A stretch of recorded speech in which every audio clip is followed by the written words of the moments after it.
professional to steer this important discussion. Please welcome on stage our distinguished moderator for the session, Mr. Gurinder Singh, Marketing Director at Rans FPS, with deep insights into market trends.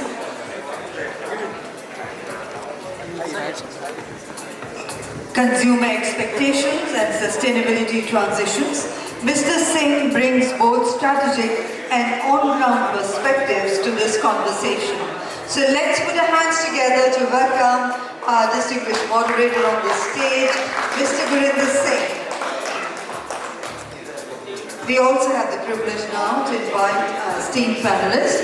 I invite Mr. Ashish Agarwal, Managing Director of Bhikharam, Chandmal, an industry leader carrying forward a rich legacy of traditional snacks while embracing modern sustainable practices in food production and supply chain management. So let's welcome on stage Mr. Ashish Agarwal. Welcoming our esteemed panelist, Mr. Kuldeep Sharma, Chief Think Officer of Suruchi Dairy Advisors, known for his expertise in dairy sector innovation.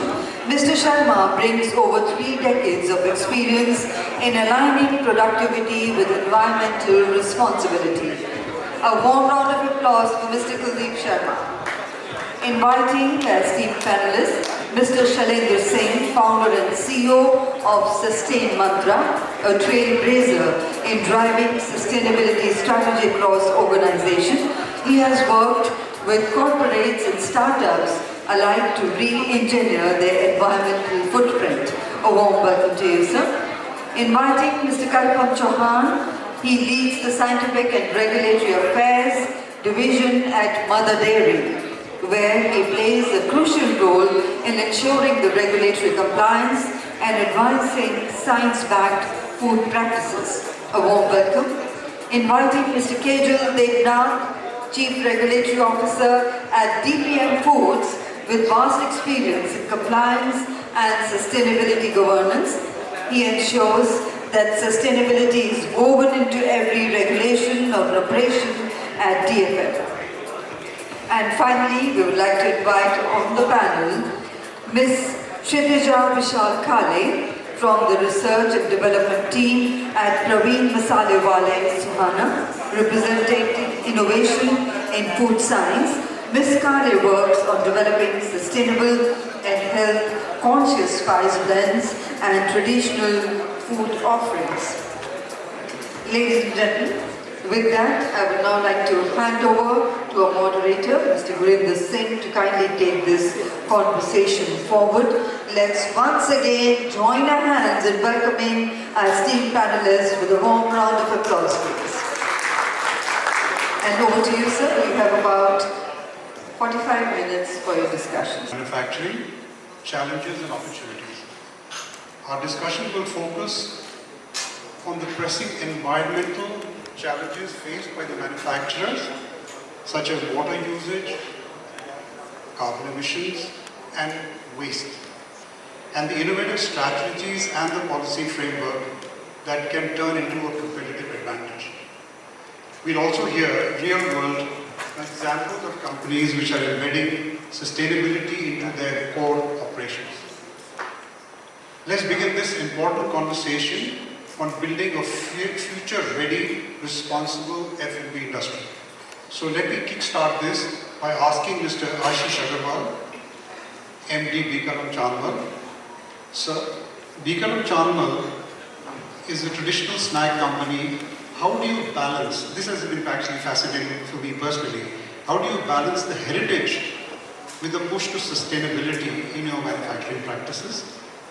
And looking ahead, what policy changes or industry collaborations would help the SME in traditional snack segments for greener practices and for most effective results? Thank you, sir, for asking a very relevant and a simple question to me. And first of all, thanks for the opportunity being on the panel. I thank PCI, Mohit sir, my you know, officers from the Ministry of Food Processing and Trade and Commerce probably have a platform to speak up and tell what we are doing and what we are expecting from them, so that you know, we can take this forward, not only from our industry point of view, but our country point of view. I guess everywhere here in the arena will agree this is the right time to be here in this country, both from engineering point of view and food point of view. There is no doubt India is going to be, you know, was, is and will always be the flag bearer if you talk about the engineering aspect as well as the food aspect. This statement means a lot to everyone that India is the food superpower of the world. We can not only produce for the world, but we can innovate for the world. Bhikharam Chandmal, I guess I do not have a documented history, but if I call from my great-great-grandfather's Bhikharam, I am 5th generation into the same business, and I am very proud that we have given this entire Indian ethnic category to the country, this biggest business, what we are seeing today. Sustainability has always been at the core of, you know, right from the day one. Maybe today we are talking a lot, but previously it has always been part of the culture. Used or rejected oils were converted to the soaps, candles, etc. have always been done. Today, as we grow, we are looking more to be energy efficient, not only from the machine's point of view, but we are investing in renewable energy resources like solars. We are also blessed. We are from the western part of the country where solar light is abundant, as well as the wind generation we are capable of. So those type of things we are continuously investing in, so that our energy, whatever we consume, can be given back to the system. And fortunately, Rajasthan government has now allowed installation of 200% of the capacity what we are using recently. Previously it was 80%, moved to 100%, now to 100%. I expect it to become a national policy where industries who are capable can invest in as much as renewable energy what they are capable of, so that with respect to some incentives, the energy problem of the country can be solved at a wider scale. Second most important is wastewater disposal. Here I want to bring the, you know, attention of government. This is one problem where democratization of waste solution is to be needed. When we are talking about SMEs, MSMEs or smaller organization, probably disposal of waste and its treatment comes as a last point of discussion. So when we are talking about solving this problem as a whole, we can leave the business aspect as well as the basic problem solving of the entrepreneur or the businessman. But when you think about it as an entirety, when we are making food parks, clusters, every state government is allocating lands for the, you know, setting up industries and all. There are few facilities which can be set up as, you know, democratic facilities for everyone. I have been, you know, discussing with the government at many forums the way we get water as an input cost. Similar way, there can be mechanism which can be fine-tuned where we pay for the wastewater treatments after treating it basically. This will help us in solving at least the agriculture problem where the water is required.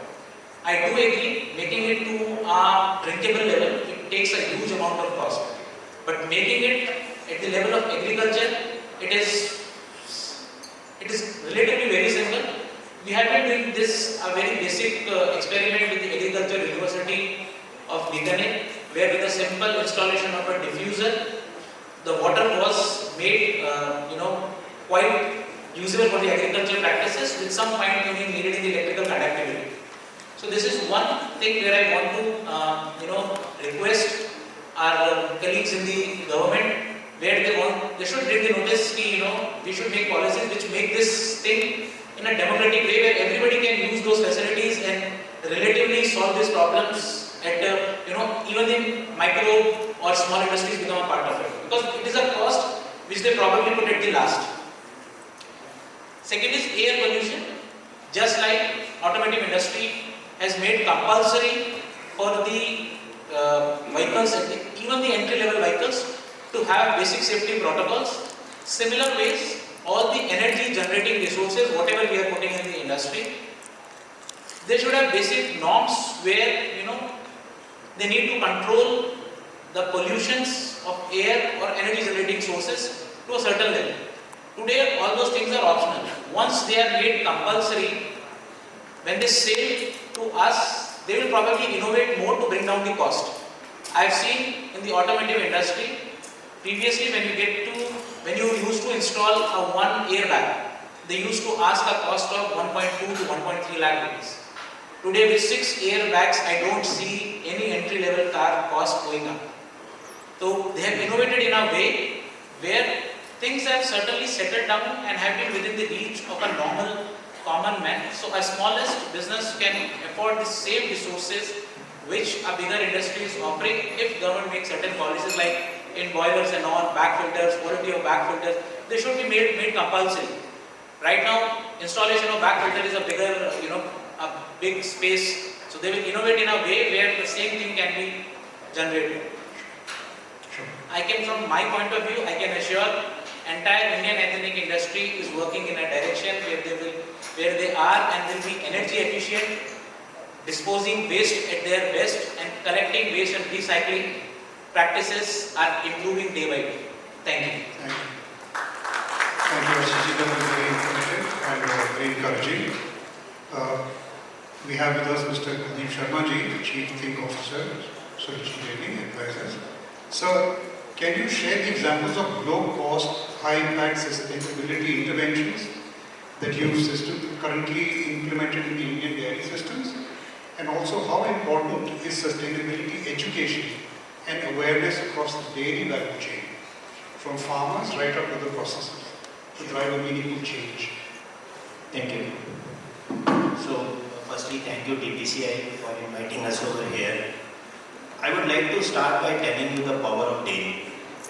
The power of dairy in this forum would be seen that on this panel, 4 out of 6 persons are from dairy background. So, myself, my friend Ashish from Mother Dairy, Kajal Debnath again having a great... Okay, because I have a limit of 4 to 5 minutes, I don't want to wait. It is a brand gold from Netherlands. It is not from India. Now, I think this is a question for all of us, including the policy maker, that why is it happening? It is something like me telling you that the Netherlands has won the gold in Kabaddi. So I think we have to look at it from that perspective. Let's look at the global dairy industry. The size of global dairy industry at around $450 billion is very close to the size of Indian total food industry. Out of that, India contributes around 25% to the total global milk production, which accounts for around $125 to $150 billion. The total exports global trade of dairy is close to $100 billion. Out of that, last year India did wonderfully well. It has crossed around $500 million, but it is pretty less. Madam was talking about the 1 trillion and the 4 trillion economy will be becoming the 4th largest country. Ma'am, interestingly, next year we have a target of 1 trillion of exports alone. This year we did around $825 billion of exports. But out of that total agri and food export, there are around $61 billion, which is pretty less. Processed food is much more less. Now, this is the size of industry which I am talking about. One of the largest contributor to the agri GDP, one of the largest contributor to the GVA, say in agriculture GDP. If we look around the world, then we find that all the largest milk economy or dairy economy in the world, now I am moving towards the sustainability side. How many livelihood are associated with that? Starting with America, where 20,000 large farms contribute to more or less 100% milk production. Few lakhs in EU, few thousands, very few lakhs, thousands to lakhs in New Zealand and Israel, maybe less than 1,000. In India, it is 8 to 10 crore households directly involved with the dairy sector. So whenever we have to look at sustainability, we have to look at it that what is the kind of livelihood which that particular sector is contributing. In India, we are doing tremendous efforts, very good efforts by the government, starting with the backward integration, that is from the farm side. Now we have got climate resilient cows. We are talking about methane emission, but when we look at the per capita methane emission, in that particular case, we have a low input, low output kind of model, where such kind of, with low productivity, our per capita is very soon, with the efforts of government, is going to match with the global average. But we are working on the cattle feed, we are working on the methane blocker. We have got a fantastic program of balanced ration run by NDDB. In that 10 to 15% reduction in methane is already happening. We have got huge projects going on the manure management, on the compressed biogas.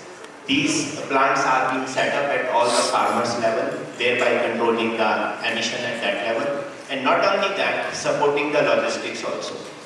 We should not forget that unlike West, where the milk production is very centralized, in India it is highly fragmented. The whole, let's say close to 240 million metric ton of milk being produced across the nation, and that to with 8 to 10 crore of farms. That's why the movement and logistics is very high. One of the data mentioned that India consumes, I'm not yet to verify that, consumes close to 30,000 crore worth of fuel for transportation of milk or dairy products in total. So the CBG project from India is supporting that very well. Amul is doing a wonderful job in that. Coming to the processing side, many things are happening. Now carbon neutral dairies are not a dream. It is there. It started from Kerala, and now very few, one of my friend, Kshitija, is sitting in front of me, and he has, I think, more than 50 to 60% of his dairy plants is now on sustainable energies, biogas by the name of Amanda Dairy. So such efforts are happening all across the nation. The recent news is that Amul has been successful in creating bioethanol out of whey, and again that is going to act as a fuel. So coming back, the sustainability part in dairy is happening in a big way. The only thing which we have to see is that why, after being the largest milk producer in the country, why after having all such kind of efforts in place, still the global trade, we have not got that kind of position which we really deserve. And for that, I think everyone will have to work together in monomaniacally in that direction. And all the obstacles related to tariff as well as non-tariff barriers need to be looked into. And with each and every FTA, I think we should be very serious about while dealing with dairy. It should not be, I am not the right person or authority to say anything for this. Thought-provoking question. Yeah. That's been a very good talk from you and ended up with a very good question which everybody should address. Yeah, sure. Thank you, sir. So let me now request Mr. Kajal Debnath ji, CRO, DFM Foods. Sir, as CRO, how do you integrate sustainability into corporate risk assessments and strategic planning at DFM Foods? Further, from a risk and compliance lens, what should be the F&B sector prepared for the future regulations for sustainability and for waste management? Thank you, Gurinder ji, and thank you, TPCI, to organize, sustainability for food industries, food sectors, food manufacturing things. I think food manufacturing, food industry has got a big role if I talk about country's sustainability, because all kind of things, emissions, whatever we have talked about, we have got various kind of different industries, right from agriculture to what we have in our plate, farm to fork. If you completely see, majority of the resources of global earth has been consumed by these.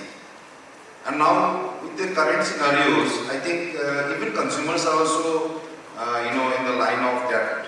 Some time back, whenever we used to travel to any hotels or restaurants, and the scenario now, it's been like a lot of changes with less uses of plastics. I'm not saying plastic is bad, but then those kind of awareness has come.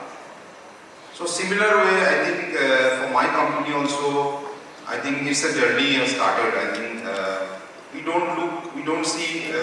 we see a lot of opportunity in sustainability. We have aligned our business objective, our regulatory risk, everything into a sustainability. You call it compliance or plastic waste management, a compliance has come. That is a risk. So then we said that why can't we think of some kind of innovations in our packaging which will have a benefit. Similarly on the environment, like energy audits, many of the industries, if you do your energy audits, I mean energy is one of the biggest things, and we found in our own companies that if we convert it into a solar, we could save a lot of carbons and we get save a lot of around 60-70% of our cost as well. So likewise various kind of gaps in the sustainability where the various requirements need to be driven in food industry, so it has been done in us. And we don't want to see that when regulatory will come and then when they will test yardstick and all. I find today in my business objective, I can add value to it by doing this. And by doing this, I am doing service to my consumer, to my mother earth, as well as responsible food industry. And don't wait for regulations to come. And this is going to come, it has come also. In many ways, we have seen India is leading in terms of solar alliance, in terms of various initiatives we have done in plastic waste management. And I think we are talking about rPET. FSSAI came out. I think Salenji also was there with me in Mumbai. And FSSAI has come out with a recycled PET. What is recycled PET? Recycled PET is basically a sustainability initiative. I think chemical recycling plants are going to come, and this will be a big. So whatever plastic will come, that will be as good as very clean way. And there are processes, there are investments will come, but that we have started the journey. And I foresee that business should look into the opportunities, and that way we have responsibilities to not to produce and remain that we are food safe and we deliver food with good quality. No, we have to deliver food with quality, food safety, and also sustainable way. And that's the way I think the business also has to remain sustainable. Like you cannot have a various kind of things without technology, without innovation, a kind of situation where you attempt to do a lot of challenges things. That may not be the good idea. Do things, try to involve the whole stakeholders, external stakeholders, have a materiality assessment of your right from the vendor side. I think once you have a discussions and tomorrow after some time, once you find that there is a kind of business understanding and there is a kind of value you are able to create, every stakeholder falls into it and the whole supply chain will be done.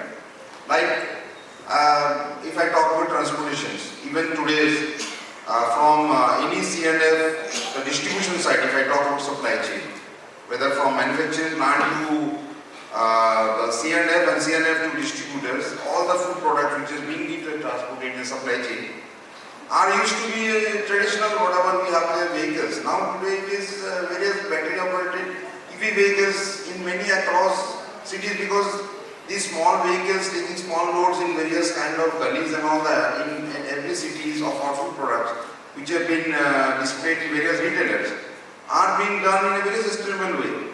There are no data, many companies are doing beyond scope 1, scope 2 and scope 3 when you do assessment of carbons.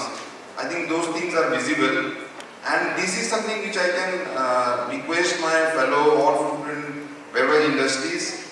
Don't get a scary of the sustainable is very expensive and can't do it. It is benefiting. If you get into it, it will be initial capex, but once it is you have the payback done, I think it is the bone for this. And I would welcome people to come in. We are also scary, but once we went into inside, we have really found that there is a value and we can really give it to the consumer, to the supply chain, to the mother earth. I think that's the way I look at it. Very well said, sir. Thank you. In fact, it's also very interesting how you mentioned the sustainability itself can be a different new vertical in the business world. Yes. Mr. Chauhan, Mr. Kalpam Chauhan, sir, lead scientific and regulatory affairs, Mother Dairy. Sir, what would be the challenges and the opportunities in the food and beverage industry in terms of sustainability? What challenges and of course opportunities?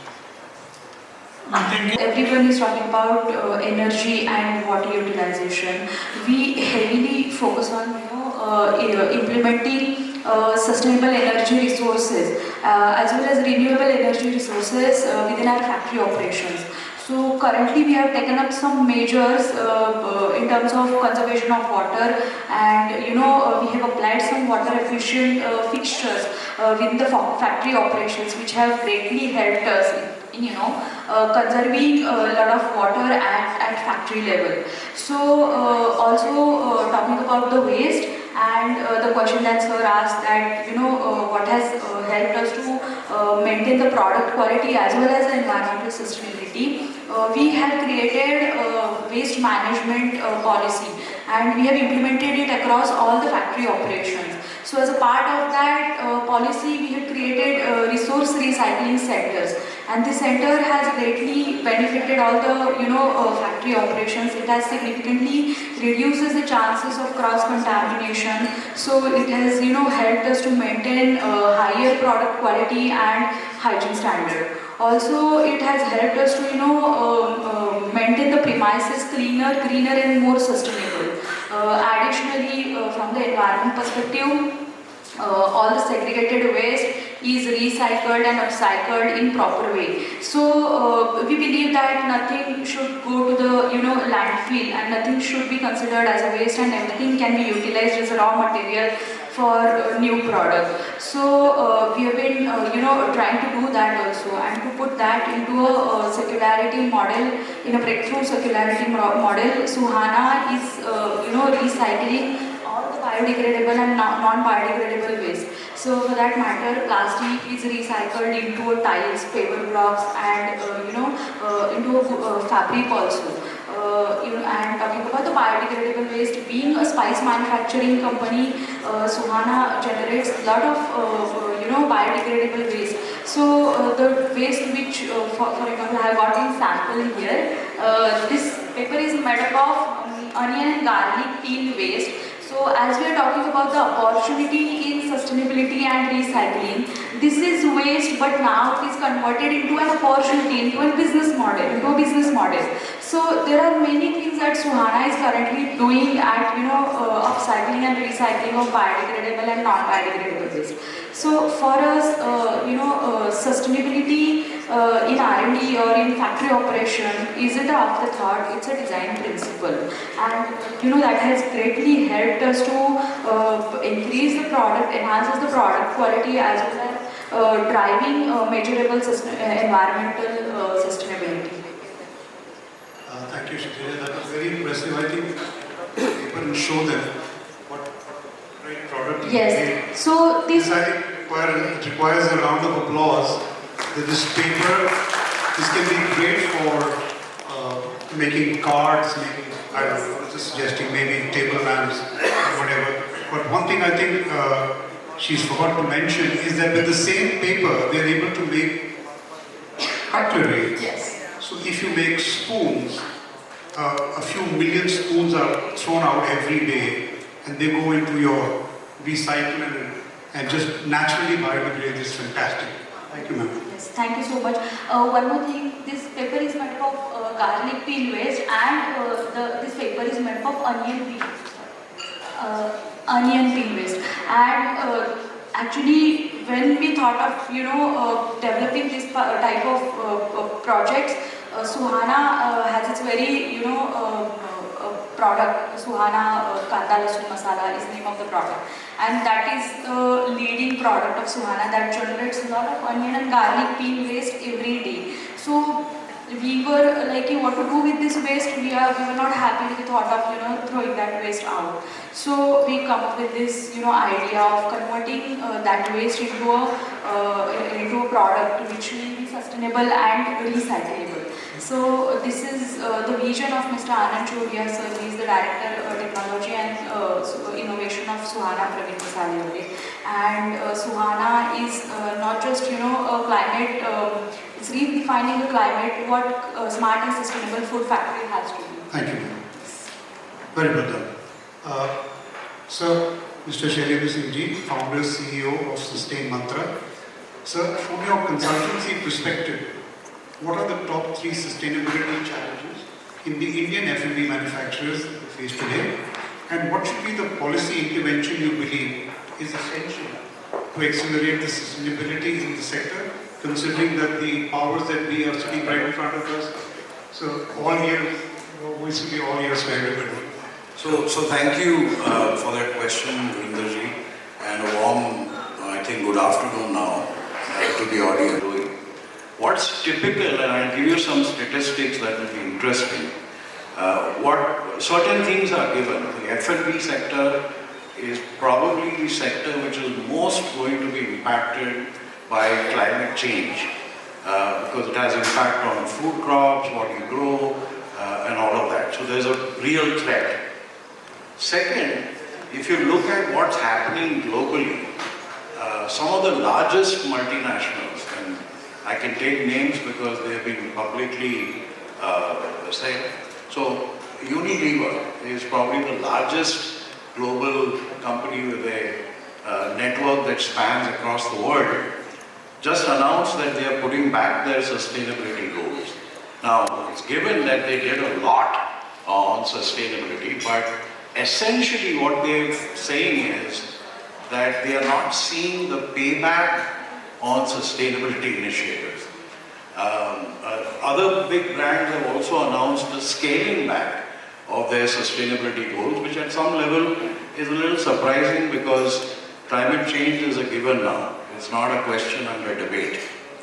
So that's what's happening. Coming to the Indian side of it, it depends, our experiences, it depends on what scale of company you are, whether you're a medium SME or you're a large player, and where you are on the sustainability journey. As we heard from the August panelists, that mostly you will hear, when you say the word sustainability, you will hear environment, water, resource, waste management, etc. But sustainability is much beyond that. And there is, I think, the challenges, particularly for the F&B sector, come under what we call the social capital side of it and the governance, sustainability governance. Deveshji in his speech mentioned a figure of some 1.4 lakh microprocessors, and that will grow to 3 lakh microprocessors. Now, this is not typical of the F&B industry. If you take any industry in India, you'll get these kind of numbers.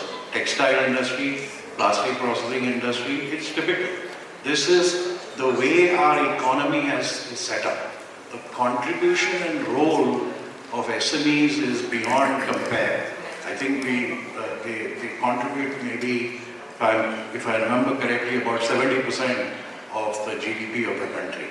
So unless we bring something that works in that sector, we can try as much as we want, but we will not make big strides on this. So if I were to just summarize all of this, what is the problem in one line, I think, is when you move from a philosophy that we are about, an organization is about making profits, to the philosophy that we are about caring for the planet, people and profits, that's a significant paradigm shift. That means not only the owners of the company, but every employee in the company has to understand what does this mean in terms of daily operations. I'll give you another example that will strike home. Danone is another global company that was the first company in the world, at least in the FMCG sector, that started what is known as triple bottom line reporting 3 years ago. Guess what happened to the CEO of that company?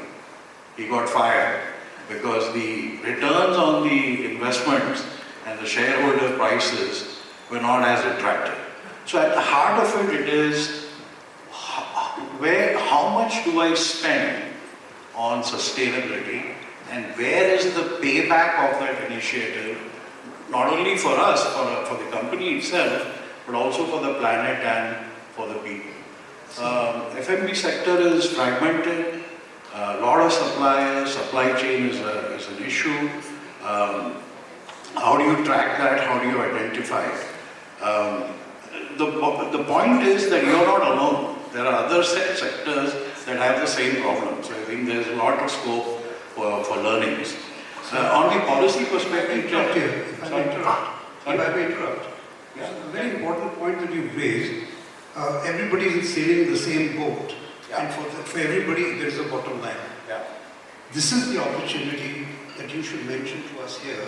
What is the government policy decision? Yes, I was coming to that. So, at the heart of it, when you talk about sustainability initiatives, principally it is going beyond compliance, right? That's what it is. Going beyond compliance means there's a cost associated with that effort. I'm happy to say the Government of India, particularly after we signed the NDCs in the Paris Agreement, has brought out a slew of what I would call gap-filling instruments. So I'm not sure how many in the audience know that there is now what is known as a clean credit scheme, which has been launched by the Government of India. There is a carbon trading mechanism that has been officially established. There is a draft on raising climate finance that is up for public comments. So the government's doing a lot. There's obviously, more they can do. But my personal opinion is, I think the government is aware. The only request I would make to them is that this subject does not fall under any ministry. I wish there was a Ministry of Sustainability, but it's not. So if the government can have a process whereby, or maybe they already have, I don't know, they have a process where the various departments and ministries collaborate. I think that's a brilliant point. So you can hear all sides of the problem. That would be a big step forward. Excellent, sir. Thank you, sir. That was very, very informative. Yeah, Mr. Kajal. I think for food industry, FSSA has been the prime reason. Like food regulatory things is one of the prime things we always follow. The packaged food industries and also all kind of things. So I think when they make it very responsible way to do conduct and all, I think people not taking it that seriously.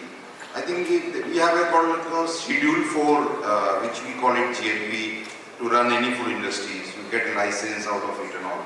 I think every year there should be some couple of points to be made into mandatory, which large industry will make it, medium and small will follow, and the micro will obviously have examples to really take it. If those kind of changes has not been done, like sometime back what they did is, you will not get NOC, unless you get a groundwater NOC, you will not get FSSAI. Now they are trying to do it with plastic waste also. I think these are the few compulsory things. Unless you do that, as a whole industry, the message doesn't go. And then we always remain into the conventional shell. And with that, once you step in, the opportunity, what you are talking about, these various schemes also are not really aware. And we remain to operate within that shell.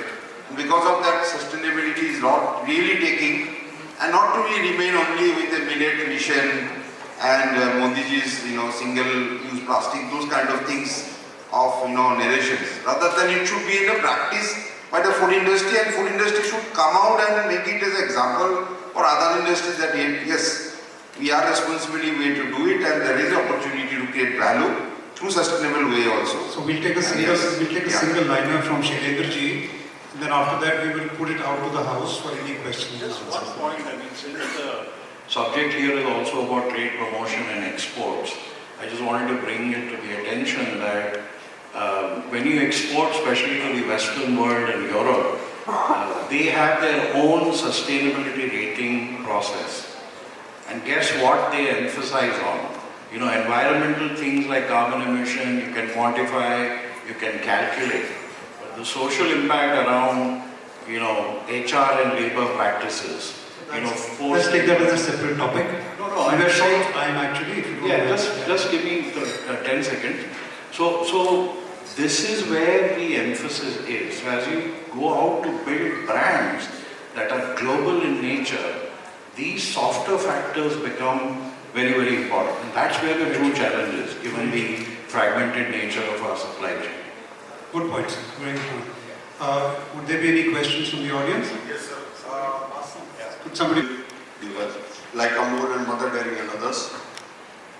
The used milk, plastic milk packets we are throwing in the dustbin every day. And you know how much quantity we are talking about this sustainability. Now, my request to all these favorite dairy brands, if collected smartly, if companies put a place a system to collect empty packets, bag and divert direct to the recycling, it can save a loss. And customers also will be encouraged to do that. Sure, sir. Noted, sir. Any of the panelists can stand. Madam, you have mentioned upon that your R&D company is doing some quality and environmental sustainability. And sir, you have also mentioned about clean credit scheme. My question is, it is expected that by year 2030, the size of dairy carbon market in India may be $15.5 billion US. My question is, how can traditional dairy practices in India be adopted to reduce carbon emissions for compromising farmer livelihood? Project is registered for generating carbon credits. What is the, I use the word taxonomy of it, what do you have to follow, how it is measured, how a carbon credit account is opened. So unfortunately I can't tell you the answer in 1-2 lines. I think there is an entire process. We can have a one-to-one with sir in a minute. What I think, sorry? You can have a one-to-one with him. Yes. Yeah. So I think the rest of the people would have something else to ask. So this should be the end of our session. Thank you. It's clear that embedding sustainability into core operations is essential for balancing growth as well as environmental responsibility. Thank you very much, my learned panel and my very honored guest. Thank you so much. Thank you very much indeed, sir. Huge round of applause, ladies and gentlemen. All the challenges and opportunities we discussed. And extremely sorry we could not give you enough time for more question and answers. We are really running behind schedule. But of course, the speakers will be here around with us. You can contact with them and you can have your queries resolved on one-to-one basis. And before we close, I would request our moderator, Mr. Gurinder Singh Ji, to kindly do the honors of presenting mementos, a small token of gratitude and appreciation to all our eminent speakers. I request you, sir, to kindly present one to Mr. Ashish Agarwal, MD, Bhikharam, Chandmal.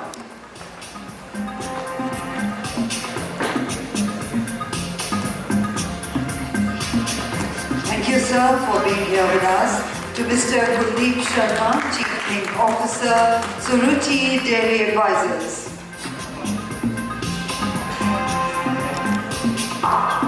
We thank you, sir, for all those valuable insights we had from you during this session.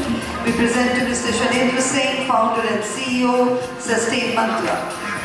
Thank you, sir, for all those valuable inputs. To Mr. Kalpam Chauhan, Scientific and Regulatory Affairs, Mother Dairy. Thank you, sir. To Mr. Kajal, Debnath, Chief Regulatory Officer, DFM Foods. And to Ms. Kshitija, Vishal, Kale, Research and Development, Pravin, Masalewale, Suhana. And I would invite on stage Mr. Sunil Dhami, Advisor, International Relations, TPCI, to do the honors of felicitating our distinguished moderator for this session.